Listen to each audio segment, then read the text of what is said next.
कोई भी इंसान के लिए सबसे सुरक्षित जगह उसका अपना घर होता है, जहाँ पर वो बेफिक्र होकर खुशी खुशी अपने परिवार के साथ रहता है, जहाँ तुम अपने सबसे परिवार के करीबियों पर भरोसा करते हो। लेकिन क्या हो अगर उसी घर के अंदर आपके साथ कुछ गलत हो जाए, जहाँ आपका अपना ही खून के रिश्ते आपकी जान ले ले। दोस्तों, आज हम फिर लेकर आए हैं एक रियल क्राइम स्टोरी, जो कि बैंगलोर के अर्चना रेड्डी केस के बारे में है। 42 साल की अर्चना रेड्डी, जिसकी अपनी जिंदगी में सब कुछ थी। वो एक बिजनेस वुमन, माँ और प्रॉपर्टी ओनर थी। लेकिन 27 दिसंबर 2021 को साल खत्म होने वाला था। क्रिसमस अभी गुजरा था, न्यू ईयर आने वाला था। बेंगलुरु में ग्राम पंचायत इलेक्शंस थे। 27 दिसंबर 2021 उस दिन की सर्द रात के करीब 2 बजे बज रहे थे। एक टोयोटा इनोवा कार बेंगलोर के इलेक्ट्रॉनिक सिटी इलाके से गुजर रही थी। पूरा सड़क लगभग खाली था। कार में अर्चना रेड्डी और उसका 17 साल का बेटा और उनका ड्राइवर प्रमोद मौजूद थे। तभी अचानक अंधेरे में से 4 बाइक सवार कार को चारों तरफ से घेर लेते हैं, और इससे पहले कोई कुछ समझ पाता, उन बाइक सवारों ने लोहे की रड निकाली और कार पर ताबड़तोड़ हमला शुरू कर दिया। उन्होंने सबसे पहले कार के सारे शीशे तोड़ दिए और इसके बाद उन हमलावरों ने कार का दरवाजा खोला और अर्चना रेड्डी के बालों को पकड़कर बाहर खींचा।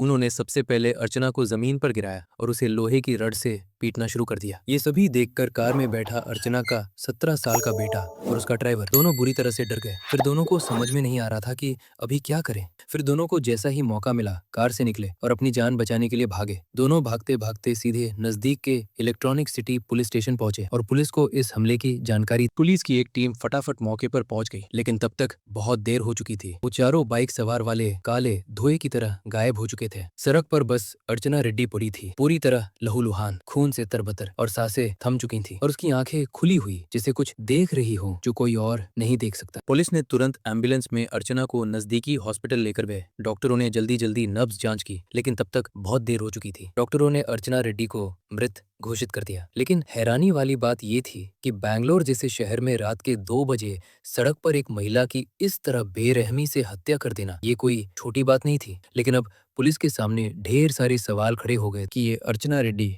आखिर थी कौन? क्या ये बस लूटपाट का मामला था, या फिर इसके पीछे कोई गहरी पुरानी साजिश छुपी हुई है? और इस पूरे घटना की जड़ें को समझने के लिए हमें समय को पीछे घुमाना पड़ेगा, यानी कि 20 साल पीछे। साल 2001 में अर्चना रेड्डी कोई आम महिला नहीं थी। वो बैंगलोर के रियल एस्टेट के बादशाह माने जाने वाले विश्वनाथ रेड्डी की इकलौती बेटी। विश्वनाथ रेड्डी की बेंगलुरु के सरजापुर, जिगनी और बेलंदूर जैसे इलाकों में करोड़ों की इमारतें हैं। अर्चना का बचपन और पालन पोषण बिल्कुल राजकुमारी जैसा था। जिगनी में उनका एक विशाल पुश्तैनी बंगला था, जिसे स्थानीय लोग डर्ट मैन यानी बड़ा घर कहते थे। अर्चना के पिता मौत से पहले ही सब कुछ बांट चुके थे। अपने दोनों बच्चों अर्चना और उसके भाई के बीच उसने आधा आधा बांट दिया था। अर्चना के हिस्से में करीब 40 से 55 करोड़ की संपत्ति आई थी। अर्चना की शादी उनके पिता की पसंद से एक रईस बिजनेसमैन अरविंद से हुई थी। शादी के शुरुआती कुछ साल बहुत अच्छे से बीते। अर्चना ने 2 बच्चों को जन्म दिया, एक बेटी युविका और एक बेटा। जिंदगी बहुत अच्छी गुजर रही थी, लेकिन जब बेटी युविका 17 साल की हुई, तब अर्चना और उसके पति के रिश्तों में धीरे धीरे दूरियां आने लगी। आखिरकार 2013 में दोनों ने आपसी सहमति से तलाक ले लिया। तलाक के बाद अर्चना को दोनों बच्चों की कस्टडी और साथ ही एल्यूमिनी के 15 करोड़ मिली। इसके कुछ दिनों अर्चना के पिता की भी मृत्यु हो गई। लेकिन अब अर्चना रेड्डी 2 बच्चों की सिंगल मां और बेशुमार दौलत की मालकिन बन गई थी। अर्चना रेड्डी अपने पिता के रियल एस्टेट बिजनेस को खुद संभाली और देखते ही देखते जल्द ही वो एक कामयाब बिजनेस वुमन बन गई। उसने इलेक्ट्रॉनिक सिटी में ही सड़क के किनारे पर एक नया और आलीशान घर खरीदी। इसके कुछ दिन बाद अर्चना ने खुद को फिट रखने के लिए अपने घर के पास ही HSR लेआउट के एक महंगे जिम ज्वाइन कर लिए। लेकिन उसे क्या मालूम था, ये कदम उसकी जिंदगी का आखिरी कदम साबित होने वाला था, और यहीं से उसकी बर्बादी की शुरुआत होगी। उसी जिम में अर्चना की मुलाकात नवीन से हुई। नवीन देखने में बहुत हैंडसम था, लेकिन वो अर्चना से उम्र में काफी छोटा था। और नवीन, वो तो एक साधारण सा ट्रेनर था, ना खास पैसे थे, ना कोई बड़ा नाम था, लेकिन उसके सपने बहुत बड़े थे। उसे चाहिए था पैसा, वो भी बहुत बहुत सारा पैसा। ऐसा पैसा जो उसकी पूरी जिंदगी को एकदम से बदल दे। बस यही था उसका सपना, किसी भी तरह मगर ढेर सारा पैसा कमाना चाहता था, और उसकी जरूरत को सिर्फ अर्चना रेड्डी ही पूरा कर सकती थी। इधर अर्चना, जो अपने तलाक के बाद बिल्कुल अकेली पड़ गई थी, उसे एक साथी की तलाश थी जो उसकी तन्हाई का सहारा बन सके। दोनों की जरूरतें एक जैसी थी, और देखते ही देखते उनके बीच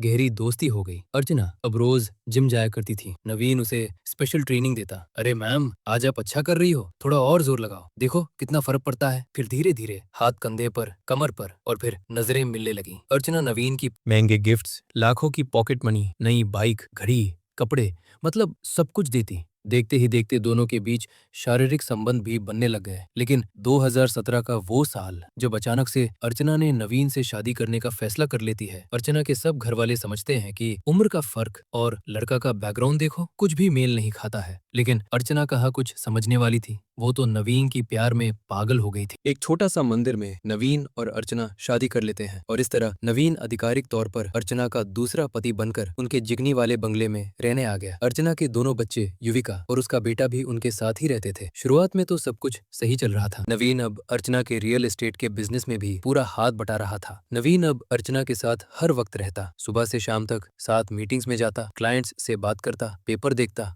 मतलब बिजनेस को पूरा अपने हाथ में ले लेता है। और फिर 2019 में अर्चना ने नवीन को एक पूरा पर्सनल जिम खुलवा दिया। अर्चना का लाइफ अब तक सब कुछ परफेक्ट चल रहा था। इसी खूबसूरत सपने के बीच में एक ऐसा काला राज पल रहा था जो धीरे धीरे पूरे रिश्ते को अंदर से खोखला कर रहा था। इधर अर्चना की बेटी युविका अब पूरी तरह जवान और सुंदर हो चुकी थी। युविका मॉडलिंग की दुनिया में बड़ा नाम कमाना चाहती थी। वो उसी जिम में एक्सरसाइज करने आती थी जहां नवीन ट्रेनर था। नवीन की नीयत तो पहले से ही अपनी सौतेली बेटी युविका पर खराब हो चुकी थी। और फिर वही घर जहां वो अर्चना का पति बनकर रह रहा था, उसी घर में वो अर्चना की अपनी बेटी युविका के साथ नाजायज रिश्ते बनाने लगा। नवीन जो डबल गेम खेल रहा था, एक तरफ अर्चना का पति बनकर दूसरी तरफ युविका के साथ गंदा नाजायज रिश्ते बना रहा था। रात चुपके चुपके सबके सोने के बाद या जब अर्चना घर से बाहर होती तब ये सब चलता रहता और बेचारी अर्चना को इस बात की जरा भी भनक नहीं लगी। लेकिन बोला जाता है ना कि पाप का घड़ा चाहे कितना भी भारी क्यों ना होना, लेकिन फटता जरूर है। एक दिन अर्चना रेड्डी ऑफिस से अचानक किसी जरूरी काम से जल्दी घर लौट आई। अर्चना रेड्डी दरवाजा खोलकर अपने घर के अंदर घुसी और सीधे अपने बेडरूम की तरफ गई। बेडरूम का दरवाजा थोड़ा सा खुला था। जब अंदर घुसी तो बस सब कुछ थम गया। वहाँ उसकी अपनी बेटी युविका और उनका दूसरा पति नवीन कुमार दोनों आपत्तिजनक हालत में थे। अर्चना की आंखें फटी रह गईं, उसके हाथ पैर सुन्न पड़ गए। जिस बेटी को अर्चना ने अपनी कोख से जन्म दी, पाल पोसाकर बड़ा की, और दूसरी तरफ है उसका दूसरा पति नवीन कुमार, जिस आदमी को उसने अपना घर में पति का दर्जा दी, भरोसा की, अपना घर परिवार, बिजनेस, अपना सब कुछ सौंप दी। वही आदमी अब उन दोनों ने मिलकर अर्चना रेड्डी के पीठ पीछे एक ऐसा खंजर घोंपा था जिसका जख्म जिंदगी भर कभी नहीं भर सकता था। और फिर अक्टूबर 2021 की वो रात जब नवीन अर्चना रेड्डी को बहुत मारा, लेकिन अर्चना हिम्मत नहीं हारी। वो पुलिस स्टेशन जाकर नवीन के खिलाफ कंप्लेन कर दी और फिर नवीन को घर से धक्के मारकर निकाल दी। पर युविका ने अपनी माँ का साथ देने के बजाय उसने अपना सामान बधी और नवीन के साथ चली गई। दोनों ने बैंगलोर में एक किराए का छोटा सा कमरा लिया और लिव इन में रहने लगे। और यहीं से अर्चना रेड्डी की मौत की उल्टी गिनती शुरू हो गई। नवीन का पैसा अब बंद हो चुका था। अर्चना ने उसका हर महीने का 1 लाख रुपए का भत्ता रोक दिया।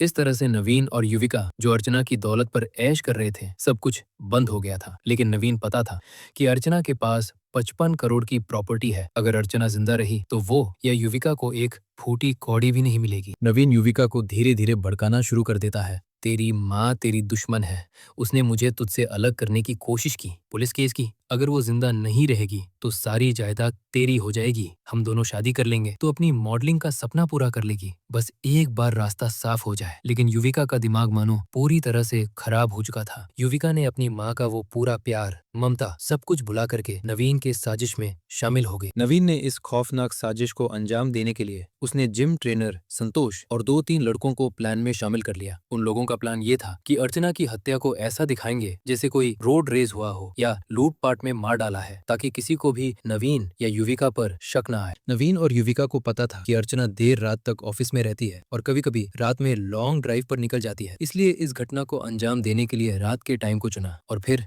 वो रात आई, 27 दिसंबर 2021 की रात। नवीन ने सब कुछ पहले से तय कर रखा था। उसने अपने साथियों को इलेक्ट्रॉनिक सिटी के पास उस सड़क पर तैनात कर दिया जहां से अर्चना का गुजरना तय था। और वही सब हुआ जो हमें इस कहानी की शुरुआत में मैं आपको बताया था। अर्चना रेड्डी शहर की एक जानी मानी बिजनेस वूमन थी और उनकी इस तरह से बेरहम हत्या बहुत शॉकिंग और ट्रैजिक है। अगली सुबह 28 दिसंबर को पुलिस डिपार्टमेंट के लिए सबसे बड़ा और सबसे अहम सुराग था उस सड़क पर लगे सीसीटीवी कैमरे। पुलिस ने फुटेज निकाला और घंटों तक छानबीन करते रहे और देखते ही देखते पूरा हमला कैमरे में कैद था। फुटेज में साफ साफ दिख रहा था 4 बाइक वाले अचानक आए, इनोवा को घेर लिया, अर्चना को बाहर खींचा और बेरहमी से मार डाला।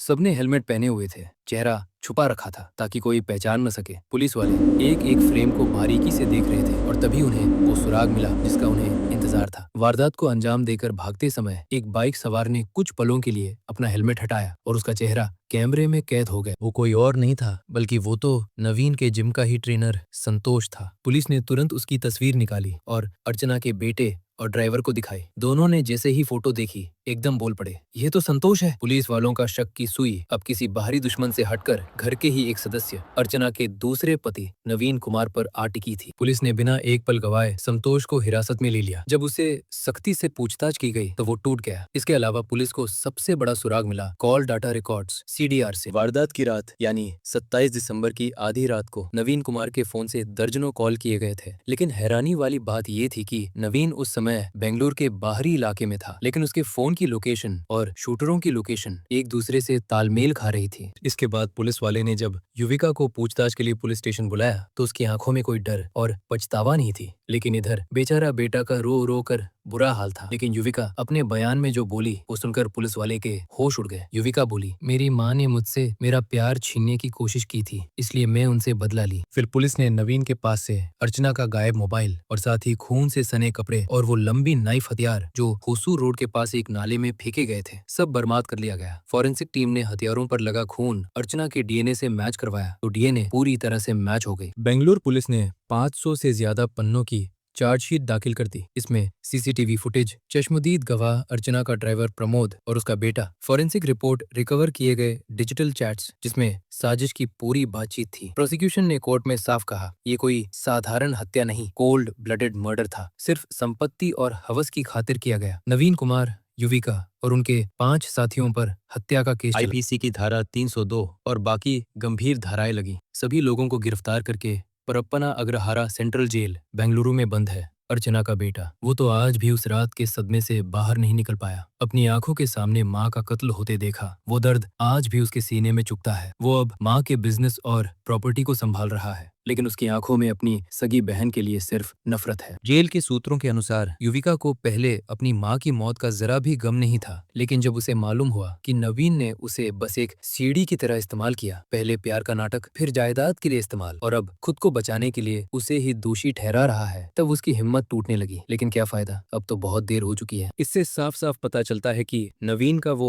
प्यार सिर्फ अर्चना की 55 करोड़ की जायदाद और शरीर का भूख तक ही था, उसके बाद कुछ भी नहीं। अर्चना रेड्डी मर्डर केस कोई साधारण क्राइम स्टोरी नहीं है, ये आज के समाज का आईना है जहां प्यार पैसे के आगे हार जाता है। अर्चना का केस ये दिखाता है कि जब लालच इंसान के दिमाग पर चढ़ता है तो खून के रिश्ते भी पानी बन जाते हैं। अपराधी चाहे कितना भी शातिर क्यों ना हो, वो कोई ना कोई निशान जरूर छोड़ता है और कानून के हाथ उस तक पहुंच ही जाता है। नवीन और युविका को लगा था कि वे बच जाएंगे, लेकिन उनकी एक कॉल रिकॉर्डिंग और एक मैसेज ने उन्हें जेल के काल कोठरी में खड़ा कर दिया। दोस्तों, अर्चना रेड्डी की ये दिल दहला देने वाली सच्ची क्राइम स्टोरी आपको पसंद आई तो हमारे चैनल फेटल क्लूज को अभी सब्सक्राइब, लाइक और शेयर करो। मिलते हैं नेक्स्ट वीडियो में, तब तक अपना और अपने परिवार का ख्याल रखिए।